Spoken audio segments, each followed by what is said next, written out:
প্রতিদিনের নাহজ সরফের ক্লাসে আজ আদত মাদত সম্পর্কে বিস্তারিত আলোচনা করব। আশা করি আজকের আলোচনা থেকে আপনি আর কখনোই আদত মাদত ভুল হবে না ইনশাআল্লাহ। আদত মাদতের আমি 5 থেকে 6টা নিয়ম লিখে দিব। এই 5 থেকে 6টা নিয়ম যদি আপনার মুখস্থ থাকে তাহলে আদত মাদত নির্ণয় করা আপনার জন্য সহজ হবে। আপনি 1 থেকে 100 পর্যন্ত আরবিতে ইনশাআল্লাহ লিখতে পারবেন। আমি আদত মাদতের সহজ নিয়ম কয়েকটা নিয়ম লিখব।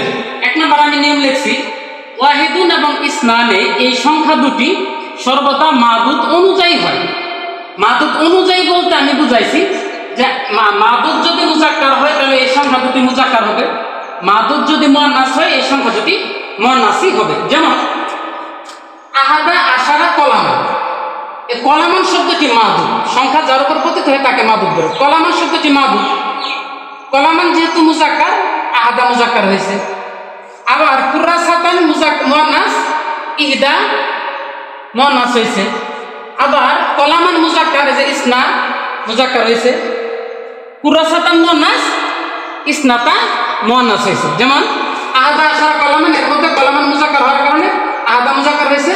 ইহদা আশারাতা কুরাসাতান, ইহদা আশারাতা কুরাসাতান, কুরাসাতান মাদুদটি মুয়ান্নাস হওয়ার কারণে ইহদা শব্দটি মুয়ান্নাস হয়েছে। ইসনাতা আশারাতা আশারা কলামান, এর মধ্যে কলম শব্দটি মুজাক্কার হওয়ার কারণে যেটি মাদুদ এজন্য ইসনা মুজাক্কার হয়েছে। ইসনাতা আশারাতা কুরাসাতান, এই কুরাসাতান শব্দটি মুয়ান্নাস হওয়ার কারণে ইসনাতা শব্দটি মুয়ান্নাস হয়েছে। 2 নম্বরে নিয়ম আমি লিখছি, সালাসা থেকে তিসআতা, সালাসাতা থেকে তিসআতা শব্দটি এই 7টি শব্দ, এখানে 7টি শব্দ আছে। আমরা জানি সালাসা আর সালাসাতুন আরবাতুন খামসাতুন সিত্তাতুন সাবাতুন সামানিয়াতুন তিসআতুন, এই 7টি সংখ্যা সর্বদা মাদুদের বিপরীত হবে। সর্বদা মাদুদের বিপরীত। কিভাবে মাদুদের বিপরীত? মানে মাদুদ যদি মুজাক্কার হয় তাহলে এই 7টা সংখ্যা মুয়ান্নাস হবে, মাদুদ যদি মুয়ান্নাস হয় 7টা সংখ্যা মুজাক্কার হবে। যেমন কলমের বহুবচন আকলাম, কলম শব্দটি মুজাক্কার, এজন্য এটা 3 থেকে 9 পর্যন্ত এই সংখ্যাগুলা 7টা সংখ্যা আছে, এই সালাসাতুন মুয়ান্নাস হয়েছে, এটা মুজাক্কার, এটা মুয়ান্নাস হয়েছে। আবার কুরাসাতুন মুয়ান্নাস সালাসু মুজাক্কার হয়েছে, সালাসু কুরাসাতিন হয়েছে, কারণ কুরাসাতুন মুয়ান্নাস সালাসু মুজাক্কার হয়েছে। আবার সালাসাতা আশারা কলামান, কলম মুজাক্কার, এই যে সালাসাতা মুয়ান্নাস হয়েছে, কারণ আমরা এরা সর্বদাই মুজাক্কার, চাই একা একা আসুক, চাই দর্শকের সাথে মিলে আসুক। আবার সালাসা আশারাতা কুরাসাতান, কুরাসাতান মুয়ান্নাস, তাই সালাসা শব্দটি মুজাক্কার হয়েছে।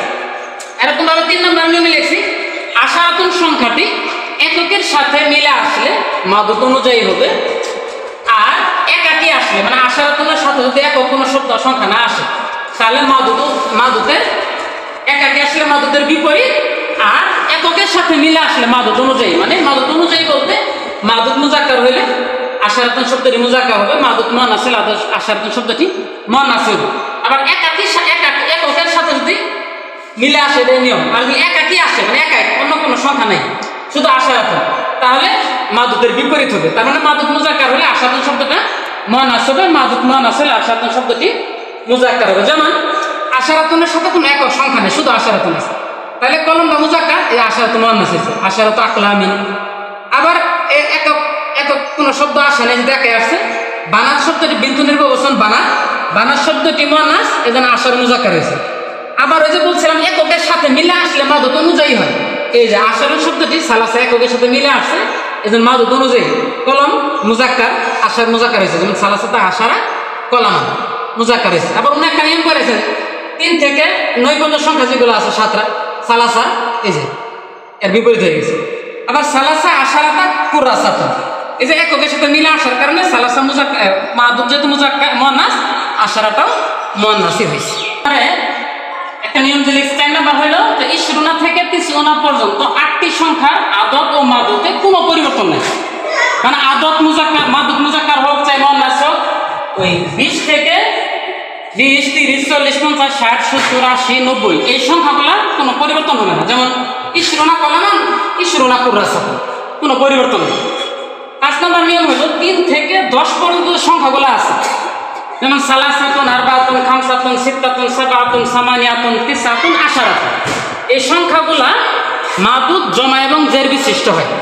যেমন সালাসু কুররা সাতিন, 3 মাদুদ জমা হয়েছে এবং জের বিশিষ্ট হয়েছে। সালাসাতা আকলামিন সংখ্যাটি 3 মাদুদ জমা এবং জের বিশিষ্ট হয়েছে। বাকি সংখ্যাগুলোর মাদুদ ওয়াহেদ এবং জবর বিশিষ্ট হয়, যেমন আহাদা আশারা কলামান। আহাদা আশারা তার মানে 3 থেকে 10 এর মধ্যে না, 11 সংখ্যা, এজন্য মাদুদটা কি হয়ে গেছে?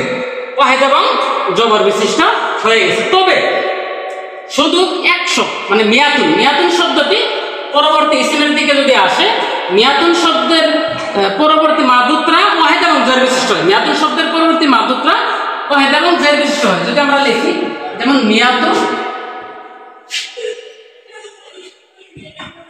রাজুলিন, এটা হবে মিয়াতু রাজুলিন। তার মানে মিয়াতুন শব্দের মাদুদ ওয়াহেদ এবং জের বিশিষ্ট হয়। আর 3 থেকে 10 পর্যন্ত সংখ্যার মাদুদ জমা এবং জের বিশিষ্ট হয়। মিয়াতুন শব্দের মাদুদ ওয়াহেদ এবং ওয়াহেদ জের বিশিষ্ট হয়। এবার